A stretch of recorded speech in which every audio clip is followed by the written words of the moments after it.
절대전략입니다. 토마토 투자클럽 김정수 전문가 연결합니다. 안녕하세요.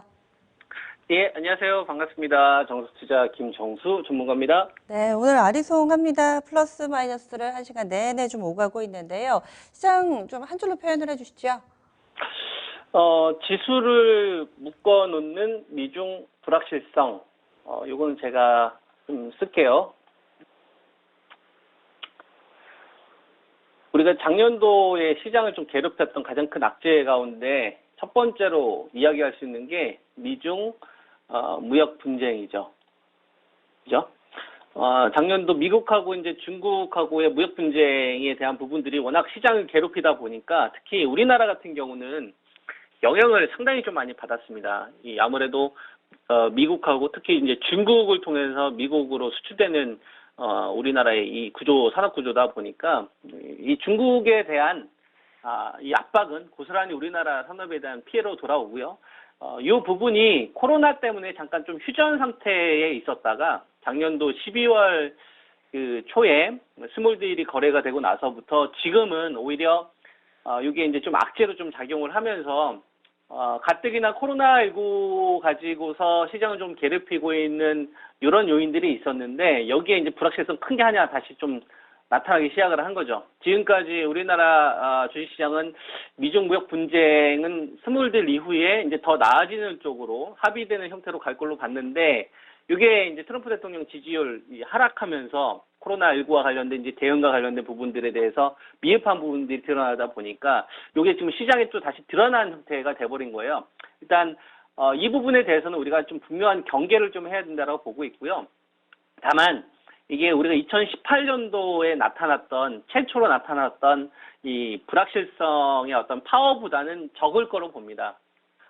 지금은 어느 정도 트럼프 대통령이 내놓는 패가 우리가 이제 작년 1년 동안 지켜봐 왔었기 때문에 기본적으로 냉온 전략을 펼친다는 거를 우리가 경험적으로 습득을 했기 때문에 이제 뭐 그때만큼의 충격은 아니라고 하더라도 이러한 요인들은 좀 상방을 막을 수 있는, 그러니까 코로나19로 인해서 피해주들과 그다음에 이제 수혜주들과 그다음에 이제 중립 수준에 있는 주식군들이 크게 이제 세 가지가 있었다고 한다면 이 중립군에 포함할 수 있을 만한 게 이제 전기차나 이제 IT 반도체 정도로 저는 이야기를 해드렸는데요. 이 IT 반도체에 대한 이 밸류가 좀 다운될 수밖에 없는 구조로 저는 간다. 이런 이야기를 좀 해드릴 수밖에 없을 것 같습니다. 그래서 우리가 이제 삼성전자하고 이제 하이닉스를 좀 보면 이제 하이닉스하고 이제 삼성전자의 가장 큰 차이점은 중국에 대한 매출 의존도거든요. 삼성전자보다는 하이닉스가 중국 쪽, 특히 화웨이 쪽 관련된 매출 비중이 상당합니다. 이게 한 30-40% 이상 되기 때문에 이 화웨이에 대한 이 압박은 실질적으로 하이닉스가 화웨이한테 공급을 한다고 하더라도 이 투자 심리와 관련된 부분들을 건드렸기 때문에 상방을 막거나 짓누르는 형태의 흐름들이 나올 가능성이 저는 굉장히 높다라고 보거든요.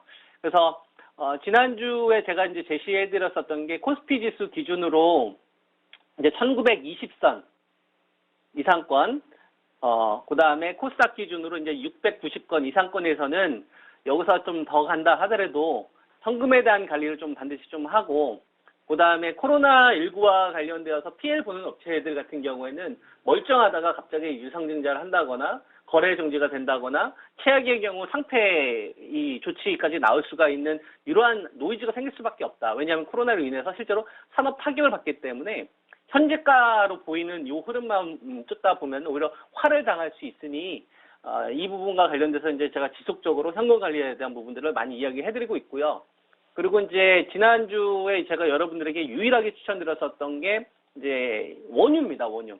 그죠? 타이거 원유에서 이제 제가 여러분들에게 130680 요거 유일하게 추천해드렸거든요. 얘만 지금 현재 구간에서 안전하게 거래할 수가 있고요. 근데 요거조차도 이제 이러한 상품조차도 반등을 노리는 거잖아요. 지수가 어느 정도 안전 궤도에 돌아선 다음에 좀 순환매를 노린다든가 상방을 노리는 전략이 나오는 건데, 근데 이런 상품들이 상방이 이제 또 막혀버리게 되면 뭘로 이어질 수가 있냐면 이 변동성 자체가 지금은 완전히 굉장히 제한된 수준에서 답보 형태의 흐름이 나올 수가 있는데요. 지금 거의 뭐 이런 식으로 근데 이런 식으로 가다 갑자기 변동성이 확 커질 수가 있어요. 다행히 이게 이제 상방 쪽으로 가게 되면 주식을 따라 붙으면 되는데 이게 하방 쪽으로 떨어지게 되면은 또 다시 이 좋은 매수 기회를 놓칠 수가 있거든요. 우리가 1440까지 폭락 구간이 떨어지는 이 기간 동안에 이런 구간에서 이제 포트폴리오 조절 잘했거나 추가 매수 타이밍만 잘 하신 분들도 지수가 전고점까지 회복하지는 않았지만 코스닥 관련된 이 지수 같은 경우는 전고점 이미 넘어섰기 때문에 코스피가 아닌 코스닥 중심으로 거래를 하셨던 분들은 계좌가 직전 고점 수준이거나 오히려 신고가 나신 분들도 꽤 있습니다. 위쪽을 공략하신 분들은. 근데 이제 동학개미 운동이나 이런 쪽으로 하신 분들은 수익률이 상당히 좀 더딜 수밖에 없었던 거죠. 그건 뭐냐면 포트폴리오 조절에 있어서 실패가 있었기 때문에 그런 겁니다. 그래서 그러한 실수를 저는 이번에 또 하시면 안 된다라는 말씀을 좀 드리고 싶고요. 지금 구간에서는 우리가 수익을 내는 것도 되게 중요한데 이길 수 있는 자리에서 저는 승부를 보는 전략이 굉장히 좀 중요하다. 이 말씀을 좀 드리고 싶습니다. 그래서 저는 현금 관리를 지속적으로 좀 해야 된다는 보고 있고 바이오 제약 중심으로 코로나19나 치료제, 백신 쪽 관련된 주식들이 순환매 좀 돌고 있는데 이쪽 관련돼서는 정말 많은 공부를 하셔야 됩니다. 이게 지금 단기 슈팅으로 나오고 있는 주식들도 꽤 있고요. 그 다음에 저가 공략을 해야 되는 주식들도 있는데 이게 그냥 단순히 뭐 이 기업이 어떤 걸 연구하고 있느냐 R&D 이수 정도 수준으로 가면 안 되고요. 그쪽 관련된 인맥풀을 다 꿰뚫어 봐야 되거든요. 그래서 이런 것들 좀 고려하시면서 신중하게 투자하시면 좋을 것 같습니다. 네. 네.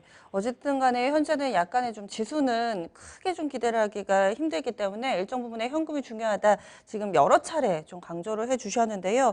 그러면은 이제 눈여겨볼 만한 종목이 있다면 좀 더 구체적으로 알려주세요. 네, 일단 1순위는 현금이고요. 1순위는 현금이고 이 현금을 쏘는 자리는 저는 이제 지금은 추천은 안 하죠. 제가 삼성전자를 딱 한 번 방송에서 추천드린 적이 있는데 그때가 45,700원짜리였어요. 그리고 나서 그 당시 제가 제시해드렸던 목표치가 51,000원에서 52,000원. 그 이상은 바라보지 마셔라. 딱 52,000원짜리에서 9점 찍고서 이제 더 안 가죠. 이 자리를 쉽게 넘기가 힘듭니다. 이때는 삼성전자가 자유무역에 의한 2014년도부터 2016년도 그러니까 IM 사업부나 그다음에 이제 모바일 디스플레이, 삼성 모바일 디스플레이까지도 OLED 관련된 사업부까지도 고루고루 수익이 났었던 이런 구조에서 받았던 밸류 자리거든요. 저 자리를 지금은 보호무역이 지배하고 있는 구간을 쉽게 넘기는 지금 어렵다고 보고 있고 이런 구간에서는 뭐가 나와야 되냐면 개인들이 손절매 물량이 나와야 됩니다. 동학개미 운동을 하셨던 분들 또는 장기 투자를 하려고 하는 사람들이 포기해야 돼요. 힘들어가지고 또는 소외값을 받아야 돼요. 그 코스닥 관련된 바이오작 막 날아가는 거 보면 이거 이제 못 사서 급하신 분들이 있을 거란 말이에요. 그래서 이거 힘드네. 이거 자르고 글로 가려는 사람들이 생기기 시작을 해야 됩니다. 반대 매매도 나가야 되는 거고. 그 타이밍을 노려야 됩니다. 지금 주식 투자 하시는 분들은.